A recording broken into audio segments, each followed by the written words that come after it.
treating Midrash as a kind of poetry. And we will see the rabbis as kinds of poets. I still have that question. I mean, Tikva gave me the answer was kind of more, what is Midrash?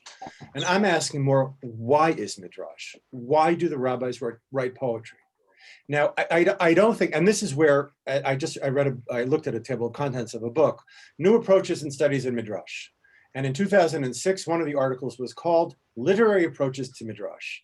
And I'm thinking, my God, if you guys are discovering the literary in 2006, you're in big trouble, because these are literary texts. They are poetic texts. Now, the truth is that contemporary Judaism, in every strand, has taken the poetry away from Judaism, right? And this is reflected in the fact that in many Orthodox circles, people don't even bother with Midrash, or if they do bother with Midrash, it's to turn it into something mystical. But the idea actually of reading poetry and engaging with text, it's like, oh, we should do that also. I mean, it's ridiculous, because that's the basis of any kind of rabbinic engagement with sacred texts. It's always that idea of this urgency in relationship to sacred texts. And I think, that it says, it's the rabbis have their own version of the hermeneutic circle, which is really that only people who already know can know. It's a strange thing, because how do you get to be the person who already knows? But we're familiar with that in some literary contexts as well. The only people who are capable of knowing who are in some sense already do know. And I think that, and my expertise, I think, comes from having placed myself in that tradition and reading according to the way I think its authors wanted to be read. Just like in the literature class, we do the same thing with John Donne. What are the authors doing? What are they trying to convey? So I feel, and this is the traditional yeshiva system does this, right? It puts you in that. And that's why in yeshivas, if you ask some guys, when was the Midrash written, or when was the Mishnah written, they have no idea. In all likelihood, right, Shimon? In all likelihood, they would not have any idea. Because and in some sense, it's troublesome, but in another sense, they understand generationally how different generations of interpretation function. And they should, believe me, I'm not suggesting that there's poetry in the ultra-Orthodox world. I think it's a tragedy that there isn't. But I think part of the tragedy that there isn't is that people don't really know how to read Midrash. And we feel the same tragedy in our context, in dealing with, sorry, I got distracted by the chat. Sorry. Right, so we suffer the same thing in our world we live in a world without poetry. And one of the things that we do in the humanities is we try to maintain that sense of the poetic. So I'm kind of answering my question by not really answering it, but I think the rabbis want to be poets. I think that's what they want to do. And I think, and I was going to say before, that halachic literature is also it is a creation, right? It's created in a very different way than Midrash, but it is a creation, and it can be examined in literary terms. It has to be examined in literary terms. It's not to, and this is not to erase everything else. Like, nothing I'm saying is counter-traditional. This is actually to emphasize everything else. So I guess that's why I wanted to teach this, or to have discussions about it with you. I feel a little bit justified in my method today, which is really midrashic, which some people have sometimes defined as a kind of stream of consciousness. I don't think that really works that well, but Midrash is not structured in the way the Mishnah, it is an organized set of books. And the Midrash is almost, it seems sometimes without structure.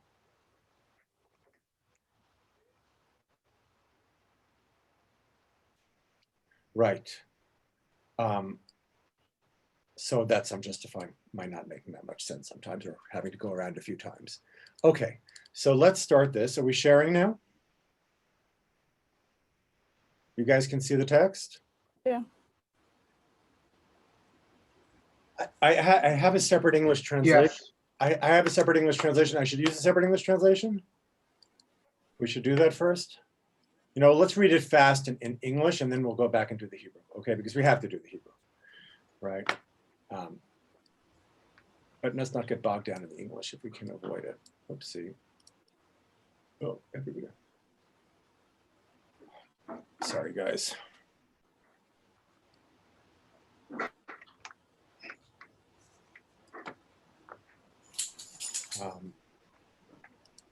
Here, okay. This is from the fabulous art scroll, which is not bad.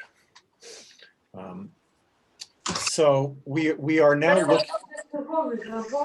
So guys, mute yourselves. So we have, as I said, with giving just a cursory introduction, we have a lot more really to think about in relationship to what the Midrash is and how it's composed and how it's put together.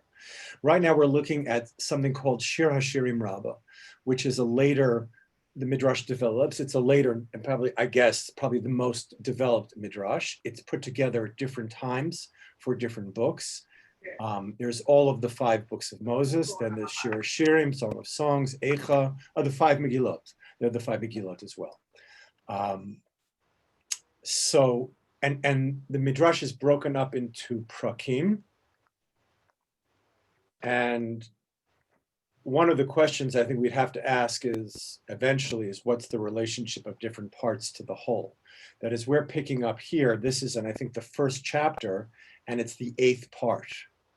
So,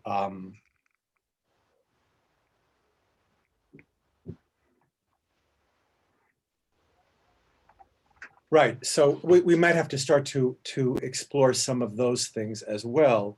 How is the Midrash put together? Who put it together? But for the moment, let's start reading. So the Midrash cites and expounds a verse from Kohelet, Ecclesiastes, connecting its discussion to Solomon and his composition of 3 books at the very end of this section.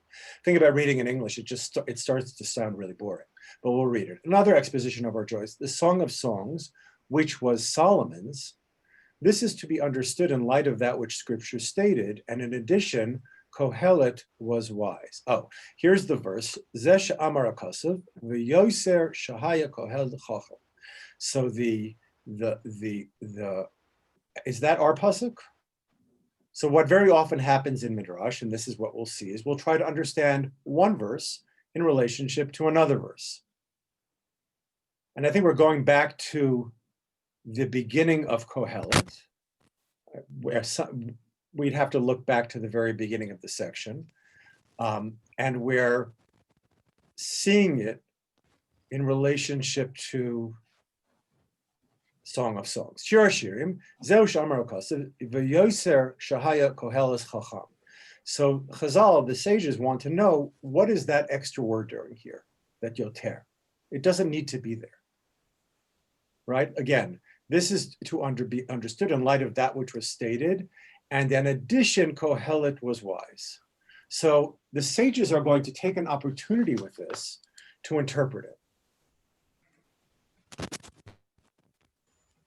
The Midrash expounds the Ecclesiastes verse. Even if some concepts other than even if someone other than Solomon would have stated the concepts contained in the book of Ecclesiastes, you would still have advised to incline your ears and listen to these words. All the more so then should you listen to them, since it was Solomon, the wisest of men, who stated them.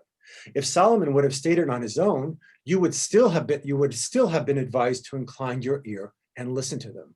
All the more so then should you listen to them, since he stated them through the divine spirit that rested upon him. And then they bring a proof text for that Solomon was a chacham, the wisest of men, and that we would listen to him even if so let's start a little bit, at least conceptually. What do we know about what is being attributed to Solomon here?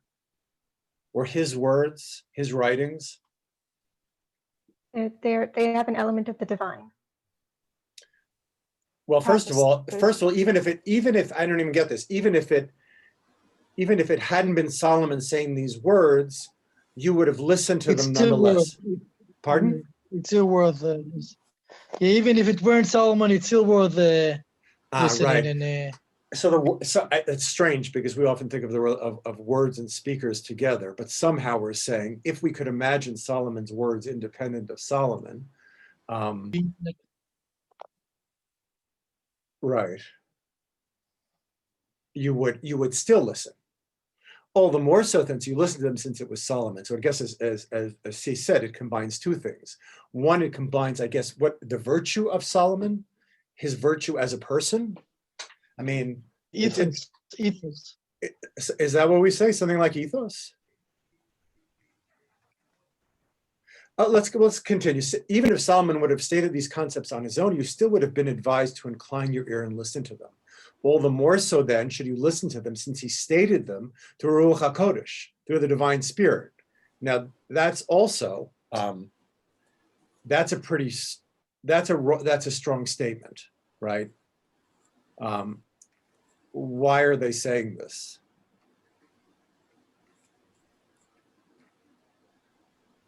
And the proof text is Kohelet Chacham Od Lamadat Et Ha'am. Let's just see the Hebrew. I have to see the Hebrew. Here's the Bar-Ilan website. We don't really need that. Okay, so we read part of it, so we should be able to get some of it right now, right? So as I said, you'll excuse my Ashkenaz pronunciation. Devar Acher, Shir HaShirim, Zeh She'amar HaKosev, V'yoseh Shaya Kohelet Chacham. Ilu Adam Acher Amran, Hayasat Tzrich Lachof Aznecha V'lishmoa Hadvarim Ha'ela. If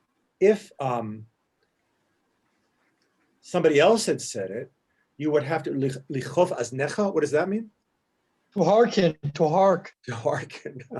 That's the Spencerian version. Hearken. No, right. You're right. It's a good translation. But why this idiom? We'll keep it in mind. Lichof aznecha. What? Because they want lishmoa to mean obey and not to hear. And so they need another verb to mean hear. Okay. So I'm not sure I like your answer, but I like your question. We want to know why we need both of these things. We need both. Professor, it's more like brace. Pardon? It's like brace yourself for these words. You know what I mean? Like brace yourself, like yeah. Prepare yourself. I disagree.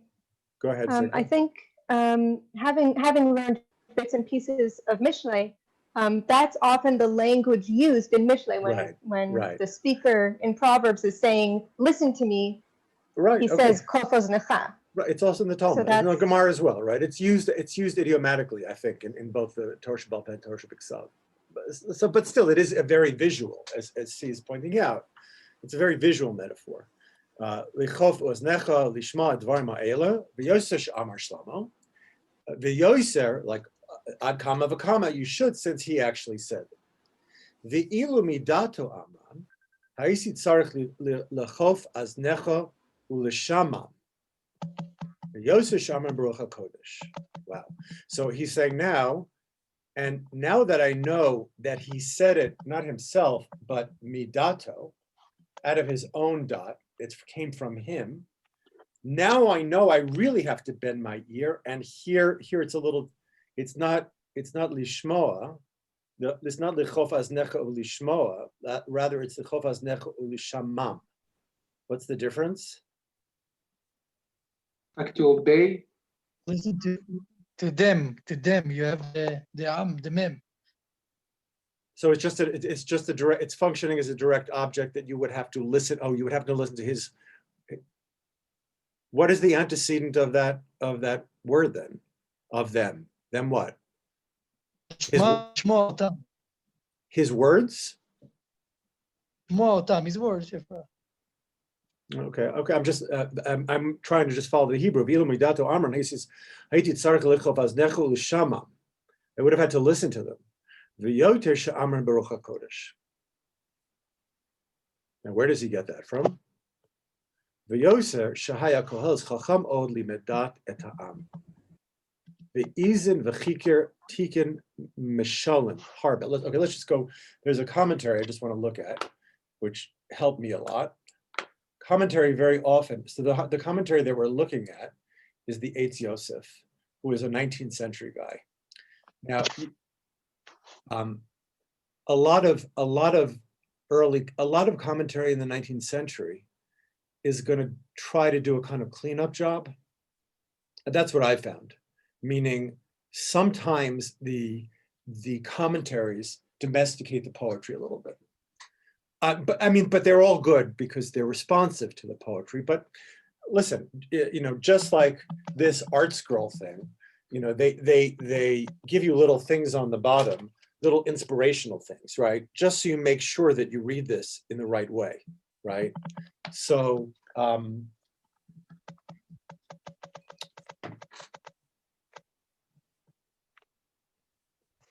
I got lost in my. See, you're taking notes today, right?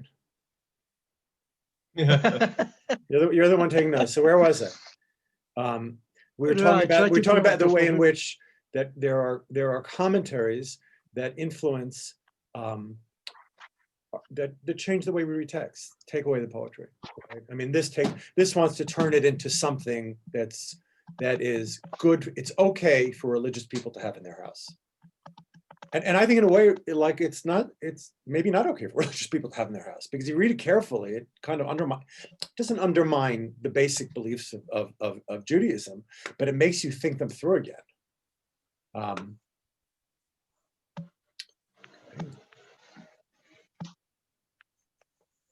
Okay, so here, let's see what he had to say about that.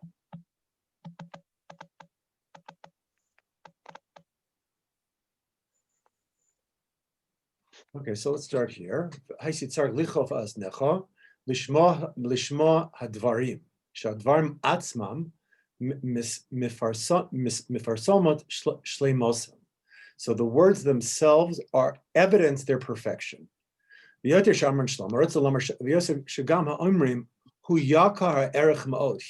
was very valuable. He's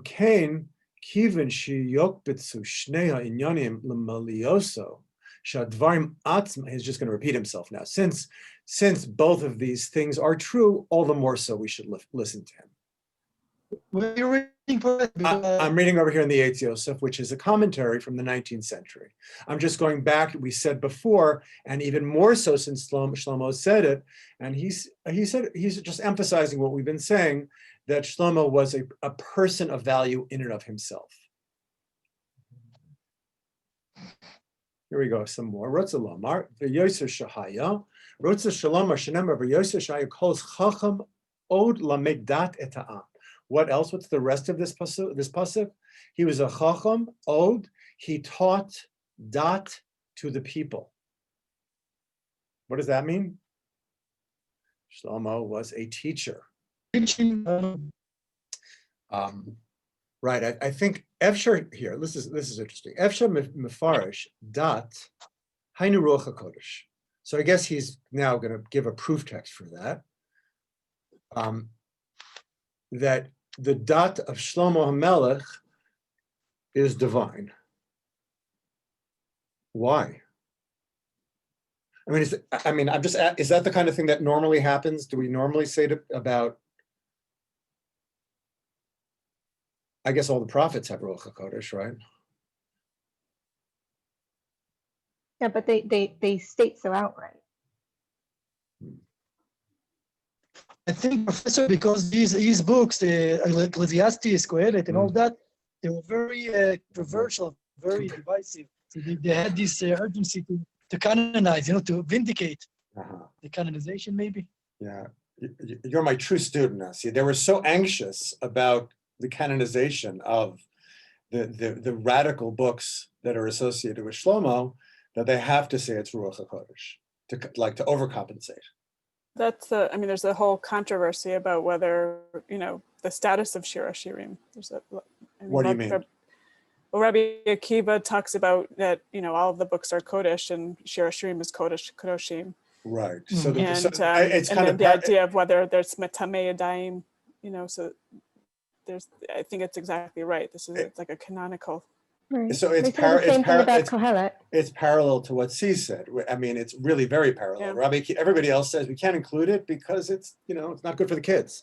It's not appropriate. And Rabbi Akiva knows the most appropriate, right? So the same thing is happening here. Chazal do have, when they canonize the text, Rabbi Yochanan ben Zakkai does that. A very important Jew, right? He canonizes the scriptures. Rabbi Akiva's perspective is accepted here. Those three were up for grabs, I think. And now the argument is, because of that, I'm being cynical now, because of that, but it's fine to be cynical here. Because of that, they rendered them Kodesh just in case you have any doubts about them. It's like, I'll give it, even though it's an R-rated movie, I'll give it a G rating.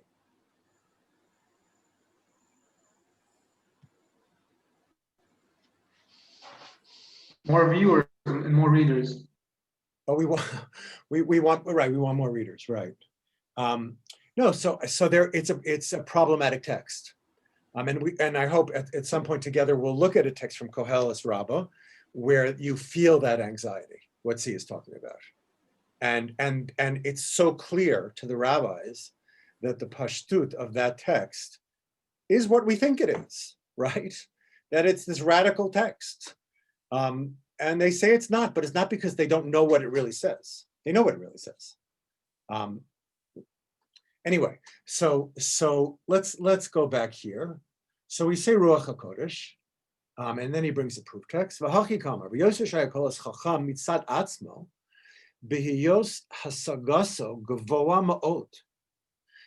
He was distinguished because of his intelligence, because the very high nature of his conceptual thinking. Apprehension. Excellent. Right. Hasagasa gavoa ma'od. Milvad zeh, and aside from this, hayalo gam ken koch lelamed das. Can I just interrupt to ask where you're reading? I'm sorry. I'm not being clear here? I just don't know where. I don't see the text on the screen. Oh, there's no text on the screen. So I'm actually doing, so this was on the screen. You see the art scroll still. I see Safaria. Just choose to share all the screens, Professor, and that's it. What? I'm not good at that. I need my tech guy here. You can't see the commentary over here? Let's move it over here then. No. Oh, that's weird. Oh, I think no, here. Try not to panic.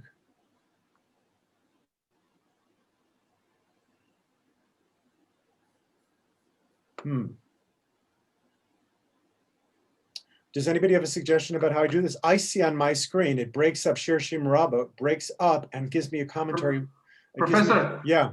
Just stop the share and then do a new share and choose to share all the screen, not just one. Can you come over to my house and like email everybody? Yeah, sure. Send a taxi to Haifa. I can't do that. That would be much too difficult for me. That would be the end, right? I'd get distracted at home and you wouldn't see me again.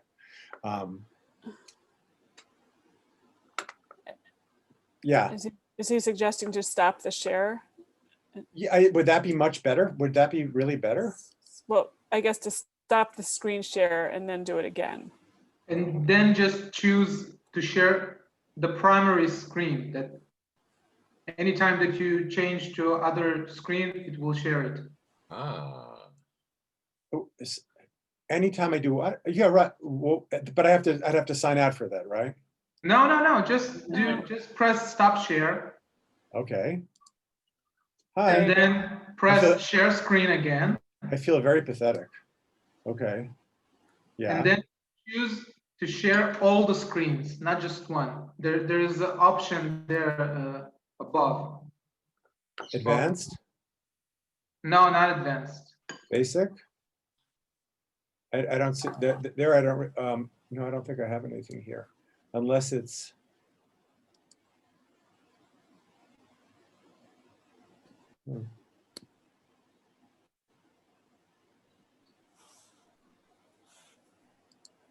And you and now this doesn't work for you. You only see the main text. No, now it's good. Now it's good. Now it's good. We can see what you're doing on the screen. Oh, excellent. Good. Okay. Thank you for helping me with that. Extra credit. You know, there's no the kind of extra credit that we give. There's no reason you can't actually continue getting it.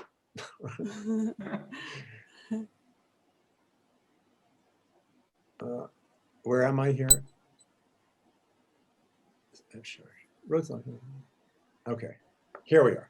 Efshar mefarish das hayin ruach hakodesh kudel, and it brings a proof text. V'hachi kamar v'yoser shahaya kohelet chacham mitzad atzmo b'yos hasagaso gavoa ma'od.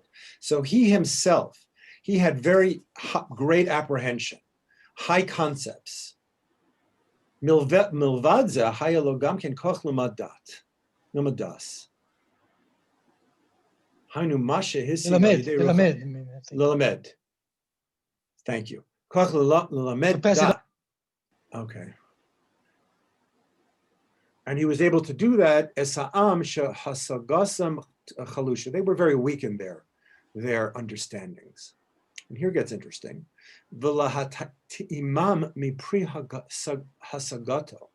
The karava davar ala muska laholotam, to raise him up from madrega to madrega, mikal lechomer mikoch, bekoch hadugma umashal. Okay. Oh, yeah. So you can see why I'm interested in this one, right? So not only do we see that he had these, what else does Shalom, let's describe him now. What else does he do? He's really a bright guy, right? He does well in the IQ tests, right?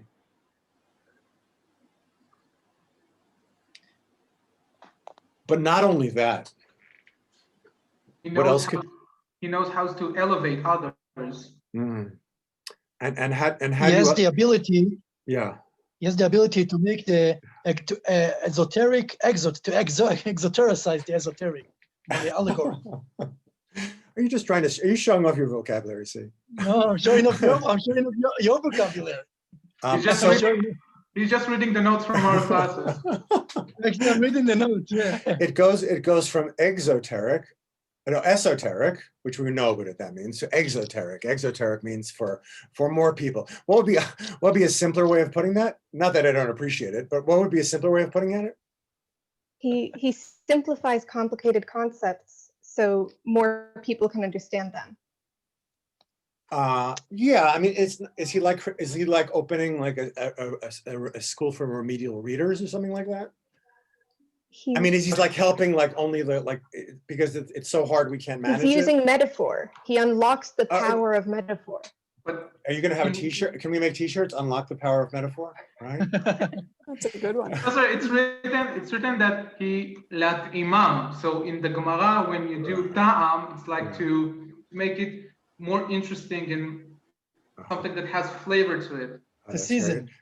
You all pointed out, I mean, there all these three things that you mentioned, right? I'd like to put them together though, because you're answering different questions. We know what means he's using, that is these parables. We know that he elevates people, and somehow, I guess he does it through parables. That's what we were saying. And Alex was saying, lahatimam, mipri sagato. Why?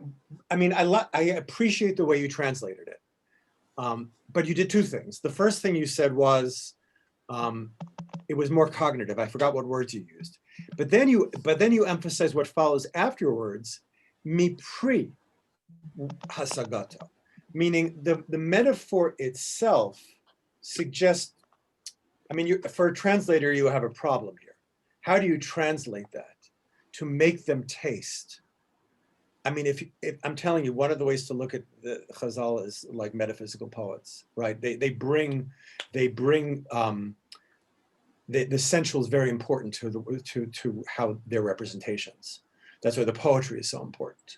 So you have this question, lahatimam, which probably at the end of the day means what Alex says, to not comprehend but apprehend.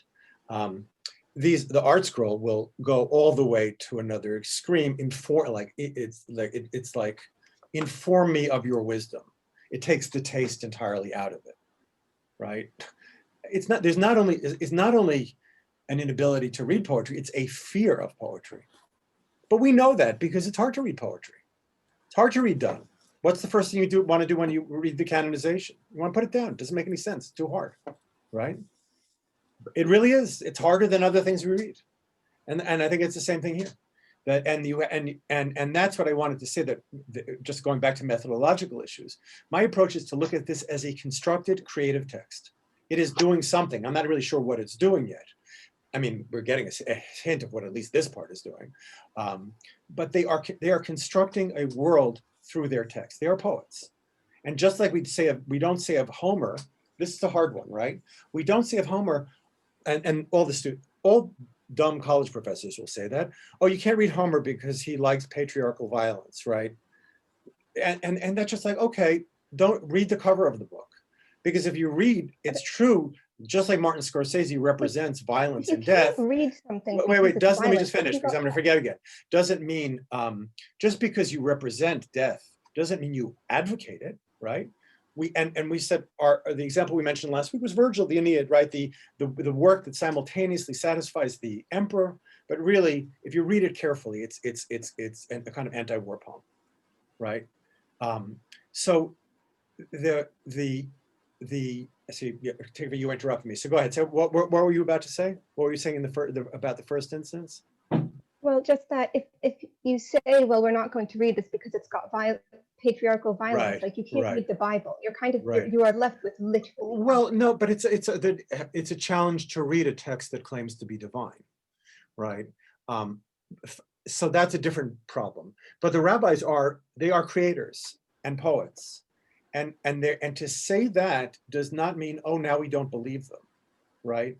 To say that they incorporate the same amount of doubt or ambivalence into what they write as we would see in poems does not undermine their belief. The problem why Midrash can't be really learned is because it pushes the envelope too far. Like in Ecclesiastes, and you mentioned this, you can see if you read the Midrash carefully, they really do understand that it's a dangerous text, and they find ways of cleaning it up. But anyway, so that's what I'm interested in, is how the rabbis are creating their own tradition, and not that they're doing it in some way with some kind of lack of self-consciousness, but they know exactly what they're doing. So, and that's why I want to read them in the same way that we read poems. So you mentioned that Solomon is able to do this, to bring the cognitive and the sensual together. And so he brings the cognitive and the sensual together. I'm just thinking, what are the three questions we really answered? The first question is, well, what does it do? It raises people up. How does it do it? It does it through these concepts. And by what means does it happen? It happens through parables. Let's just read the last part again. Again, L'karav hadavar el hamuskal. I guess that's the one understanding. To raise them up, lahalotam mi madrega lamadrega mikal lachomer bekoch hadugma umashal. So I guess the question is, what do we how did they prove that Shlomo had Ruach HaKodesh, that he had some kind of prophecy?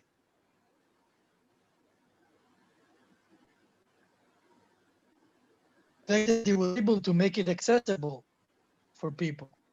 It testifies for a test for.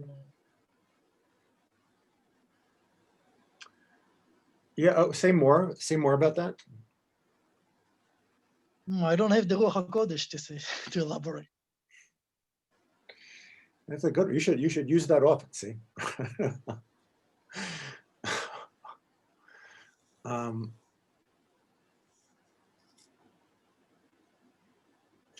So she was saying, what I'm trying to understand is the Ruach HaKodesh, is that a function of what he does, or he needs that in order to do what he does?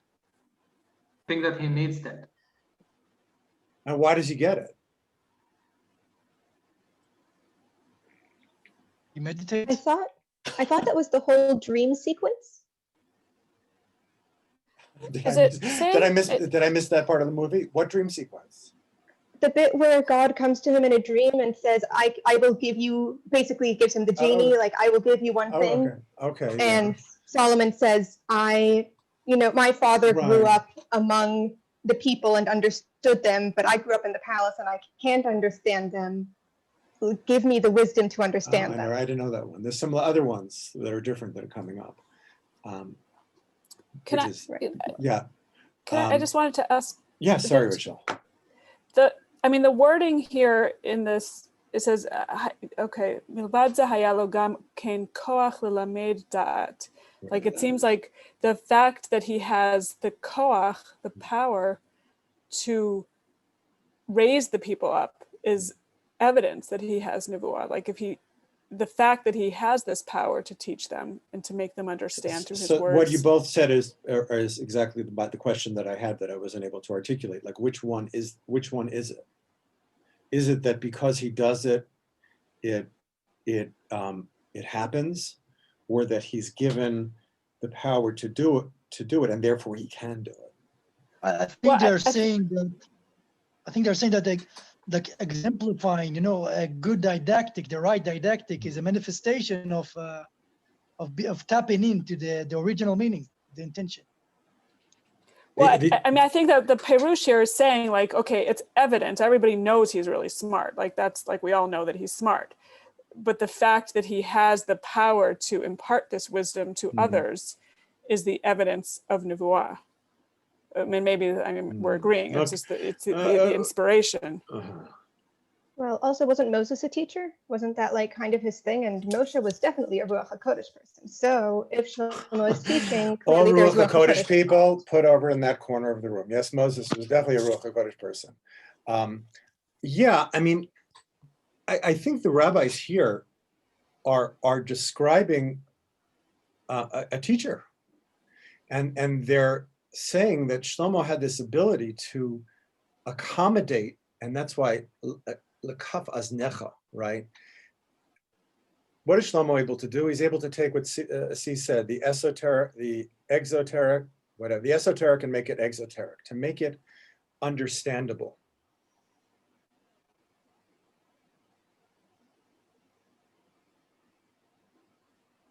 It's also to raise them up, though. I mean, it's to somehow it's right. that raising them up. So that seems that's describing what teaching is, though. I mean, here we have an idea of, I think for the rabbis, we see them making Shlomo as like there's this stuff that's we said before, exoteric, and Shlomo has to somehow translate it or make it understandable. There's another commentator, which I won't show you. And he professors, they're saying these books. Yeah. They're saying these books are not vulgar. They're not vulgar. They are just exoteric. The books. Shir HaShirim. Shir HaShirim is not vulgar. It's exoteric. Right. Well, unless you read it the wrong way, right? If you read Shir HaShirim in the bathhouse, then you're reading it improperly, right? You can turn it into whatever text you want it to be.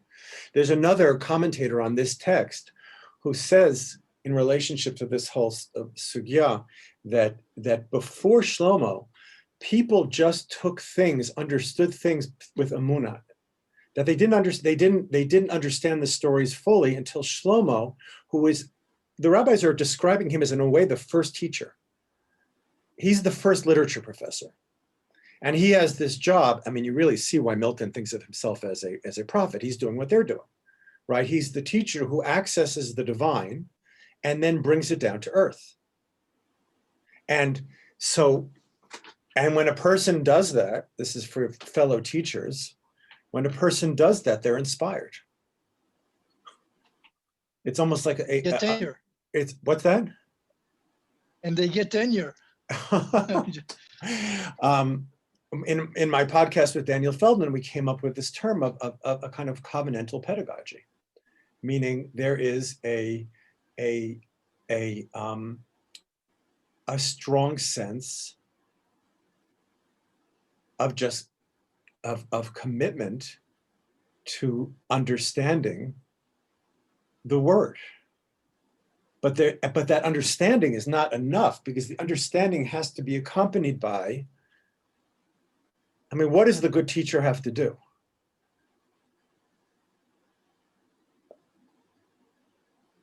According to this. I mean, first he has to understand himself.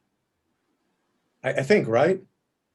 Whatever that is, and then there is this act of translation, the translation of the divine into language. How do you do that? How do you translate the divine into language? You do it with, ta-da, poetry.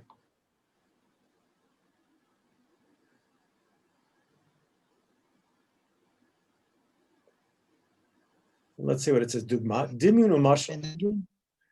What?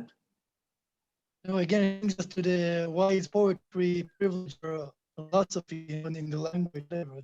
That's beside the. You broke up. So ask the question again. Or we're frozen. Besides the point, I think like through language. So like why is the poetic language is a privilege over other like philosophy? Right. And presumably God knows binary code, right?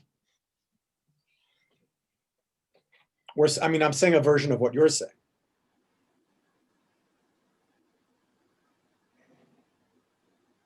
Meaning God could have revealed himself in a way in which scientists would say, oh, that's okay. That's what it is.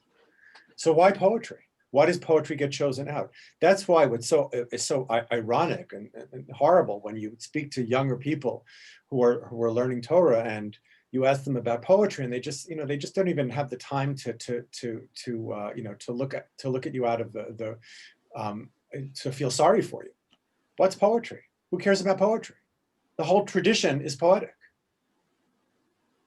And it's true the rabbis rationalize the tradition. There's no question about that. But they do it in such a way that they show what they're doing. They definitely don't mystify it. You definitely feel the poetry. And Midrash itself is a kind of poetry. And that might be another way of adding to our understanding of Midrash, that Midrash is,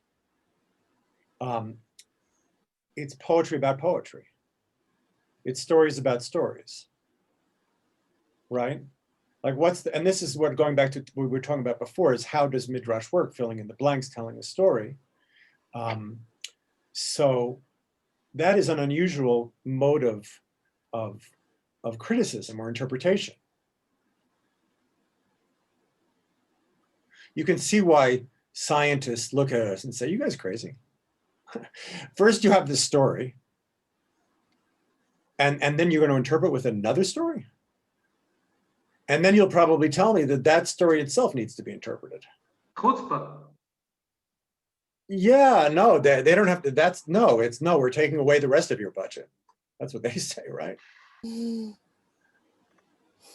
mean, it's not hard to see their superficial understanding.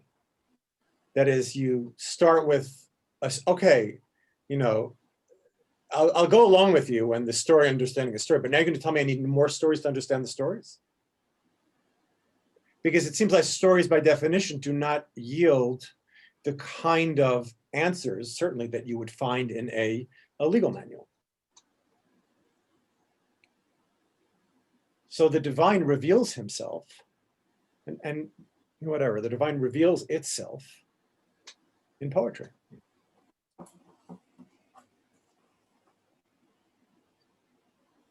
And the answer for the rabbis to the sacred poetry is to write it themselves.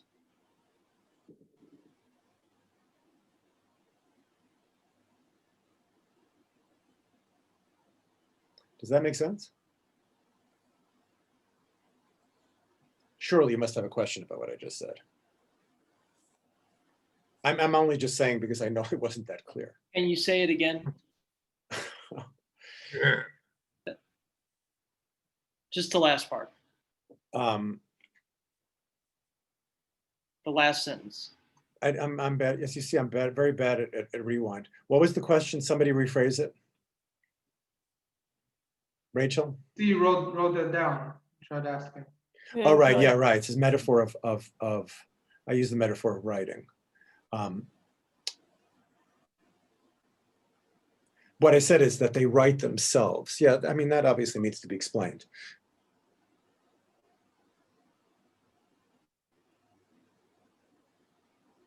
I'm still trying to understand why are they doing this? Maybe that's their way to, I don't know, to prove that. Yeah, I really prefer, instead of languages of proof, I prefer languages of love, basically. And I don't mean love, touchy-feely, romantic love or whatever. I mean love as a form of attention. I think that's a very good way of understanding love, that if you love somebody, you can give them a form of attention. There are different kinds of love, obviously, right?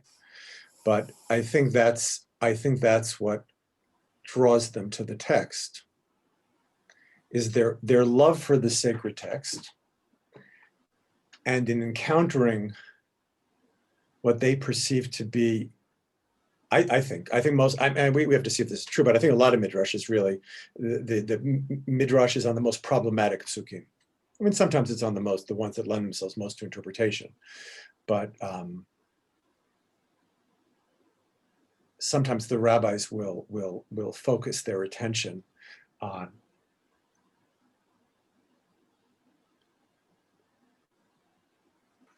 the more problematic. So Rachel, what was the question again? Oh, what did I mean by writing themselves? So the result of that love, I just think interpretation it's an interesting genre, isn't it? I mean, the Greeks don't have this, do they? Well, as we suggested at the beginning, the biblical text lends itself much more to it than the Greek text, because I think the example in Auerbach is, how long does it take to get to Mount Moriah? 3 days. Right. And that 3-day journey is over in 5 words or whatever. Right. But if it were told by Homer, every step, the way that your foot looked, in a certain light would be described for 8 paragraphs. And then and you'd hear it clanging next on the bell on the ground. Yes, right. And then the next foot would move forward, and that would be another. So, but the problem with Auerbach's essay is, I mean, I haven't read it in a while, but as I recall, he thinks of Homer's style as, coming from the muses. In other words, coming from the mind of an artist. You can't think of biblical text that way. Right. His readings of Homer are not that compelling. I agree. I mean, so I think you're pointing out there is something about the Hebraic text which is full of lacunae, right? Lacunae, I think Auerbach must use that term. Lacunae is like these spaces. And that's when, the expressions is, sometimes the verse will say, Darsheni, come explain me. And I think in a way that's what's that say? Oh, come and interpret me. Yeah. Come and interpret me, yeah. That was, yeah. But wouldn't like the Orstaya be on? Right. Well, sure. So I mean, but this is very different. I mean, there are obviously there are dramatic commentaries on Homer. There are even interpretations of Homer. There is an interpretive tradition around Homer, very strong one, but not as a sacred text, right? There is true what Ben says. There is something about the biblical text which lends itself to that, but there is not the same sense that the interpretations of the text themselves partake of the sacred. And I want to hesitate before saying that's a rabbinic power play, right? It's just too easy, right? I'm open to that as a possibility, but I'm also interested in their self-conceptions of what they think they're doing. And I don't think it's a power play. Yeah, go ahead. Yeah. For them to observe the halacha is to observe the text and to interpret. That's part of their observing, so to speak, right. All these senses. So Midrash is a form of observation. I mean, I think so, but I think it's almost as if the text is calling out to the rabbis and saying, interpret me. It's like great literary works also do this.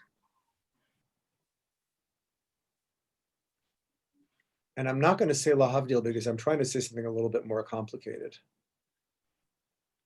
Great literary works also elicit this kind of relationship. I would say that the innovation, the Jewish innovation in world history is the idea of kind of a sacred relationship, that the divine, when revealing himself, reveals himself to a people that he loves. You see why the particularism of Judaism is kind of necessary, because there has to be that love.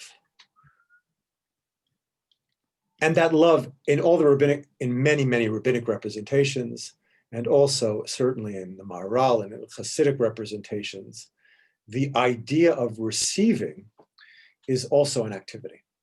But it's certainly in the rabbis as well. Receiving is also an activity.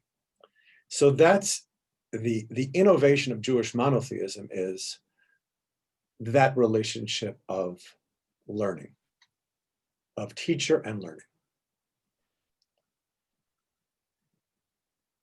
And what I'm saying is that books that we love do that as well. Books that we love, I think, the greatest books, pull us in because we can't understand them immediately. And we know in some way we never will. Shakespeare, Milton, right? And every time you have an answer, it comes with a question mark. That's really what Midrash is. Because there's, we talked about, Solomon getting wisdom, and I was thinking of two Midrashim, and she was thinking of another Midrash, and they're completely contradictory, right? But the fact that they're contradictory doesn't really make a difference.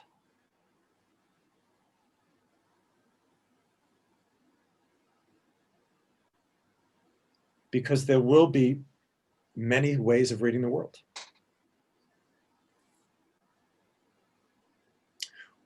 And the sacred text,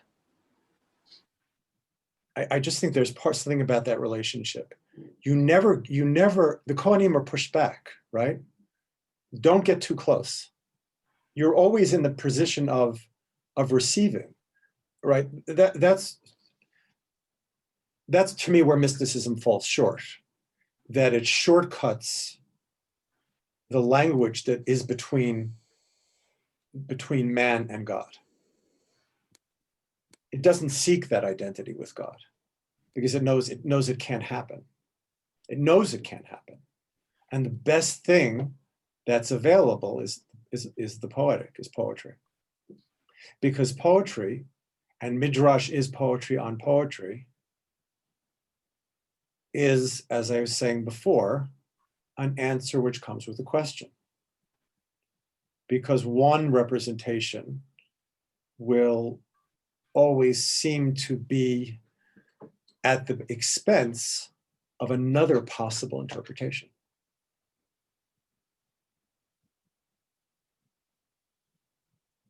And so the superiority of poetry and Midrash is that by admitting what it doesn't know, it can know a lot more. Because it never says, this is it. And that's why the rabbinic activity of interpretation is, I just think it's a function of that relationship to the sacred. To keep on going, keep on telling stories.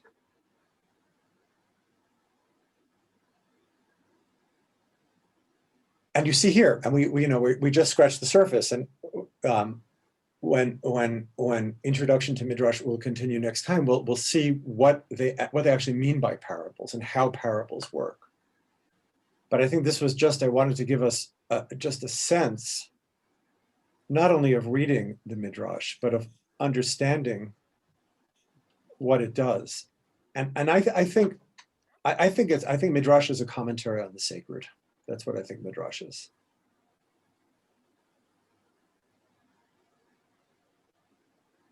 therefore all poetry is midrash in a way, insofar that it's not merely polemical or sentimental, which rules out about 98% of everything ever written.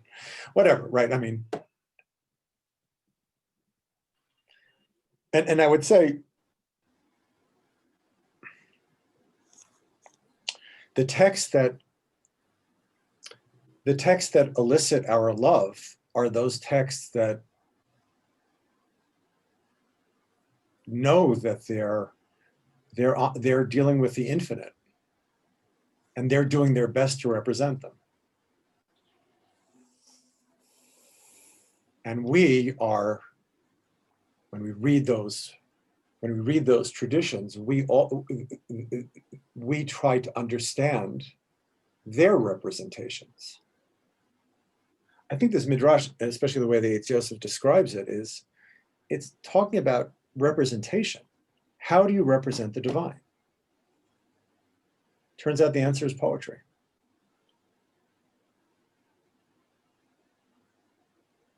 Am I saying something that's either just obvious or shocking? I'm not really sure.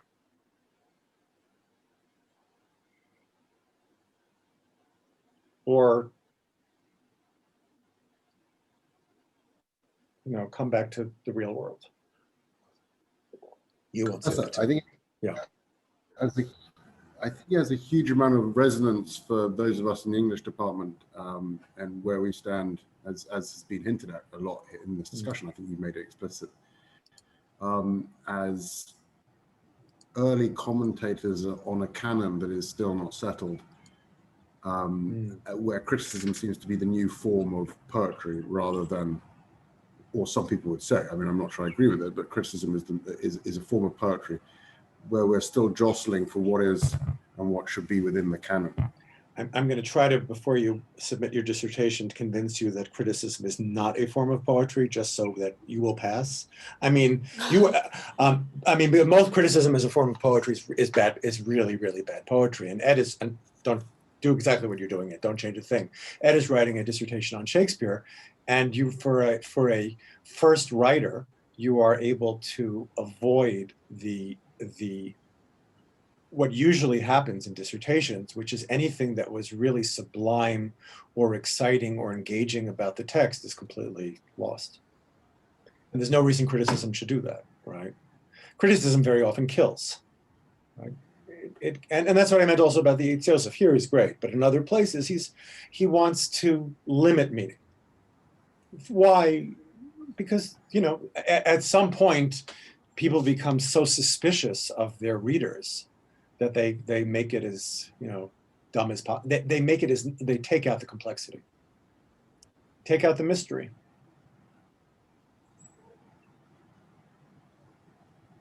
And you were saying it resonates with us as readers of English literature, of poetry.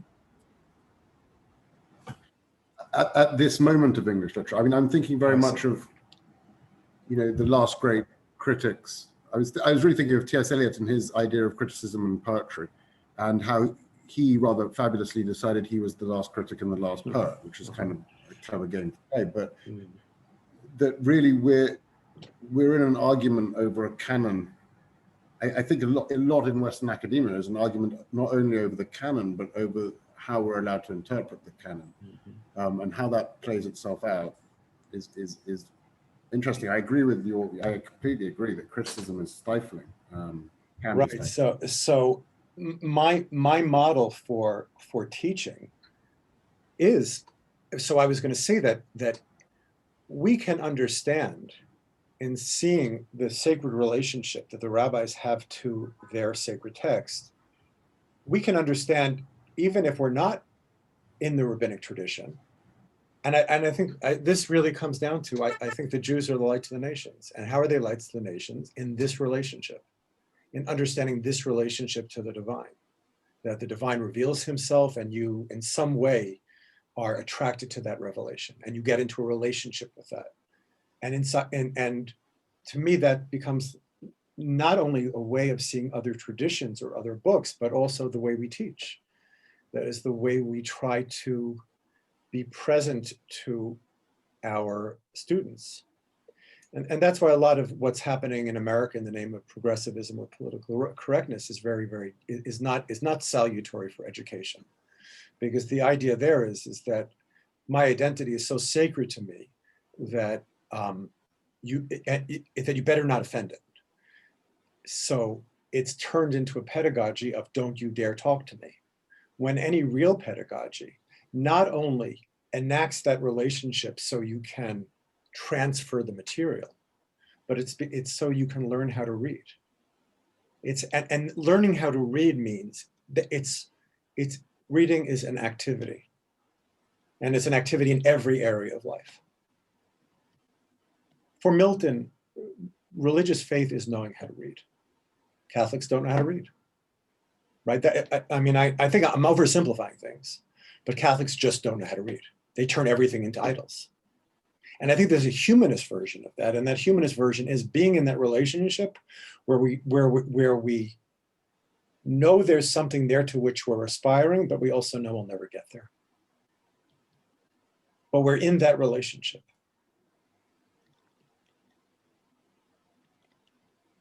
Midrash seems to me, I know I'm going all over the place, but Midrash seems to me a version of that aspiration towards finding out the divine. And the reason that Midrash has to keep on going, and maybe not textually, but in your own brain, the reason Midrash has to keep on going is that if it stops going, it stops being Midrash. Because it stops being an activity and coalesces into one thing. And Midrash is an antidote.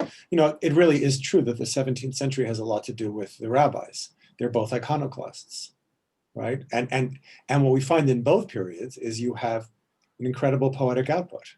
In the time of great iconoclasm in England, greatest period of poetry ever, right? Doesn't make sense.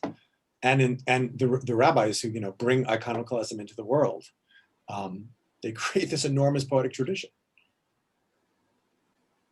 So, which I think is an expression again of a love for that relationship, a love for that engagement.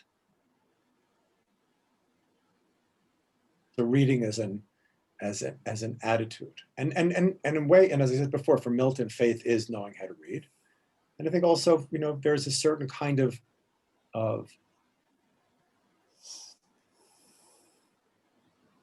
there's a certain way of reading. I know to me that just seems faithful to the world. We're faithful to an idea that communication is possible.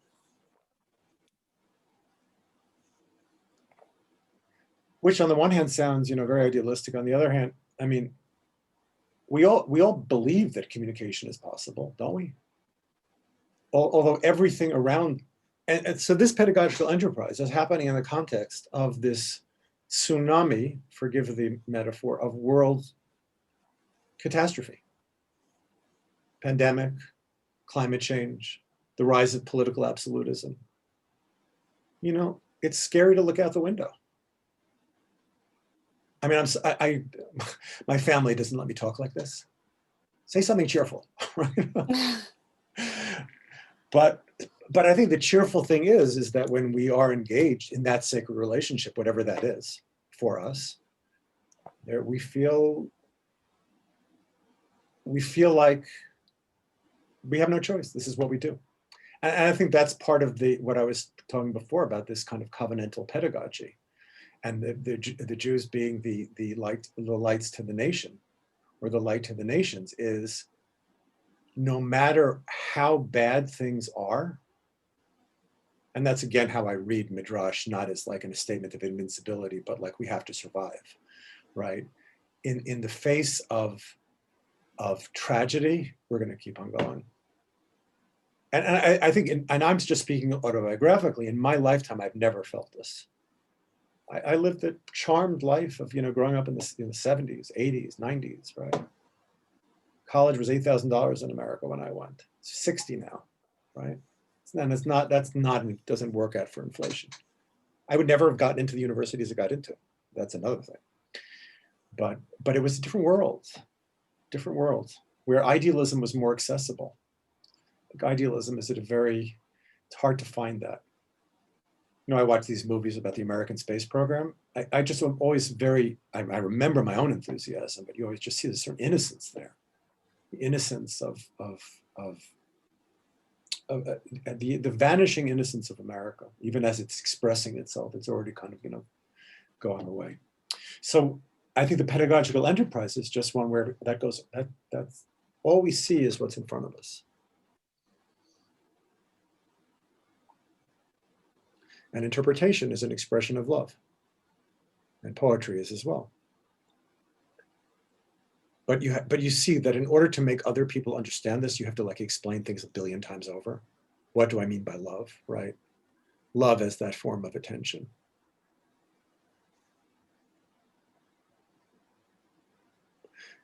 And then and we'll finish now because it's late. And then also that idea of writing oneself. What I meant by writing oneself is that through engaging with the text and writing oneself, right, writing the Midrash, or I said the Midrash continues. And I think really that you can think of your own psychic processes as a Midrash on life. Well, how am I engaging with life? How am I interpreting it? How am I relating to it? And that is writing yourself. And that's what the rabbis are doing. They are writing themselves, big time. And I think they're more effective. I don't know. I mean, I'm trying not to have an overly, I don't want to be so jingoistic in relationship to my own tradition, but it does seem that they do this in a way and on a scale that isn't really comparable. This massive generational interpretive tradition, which is big both horizontally and vertically.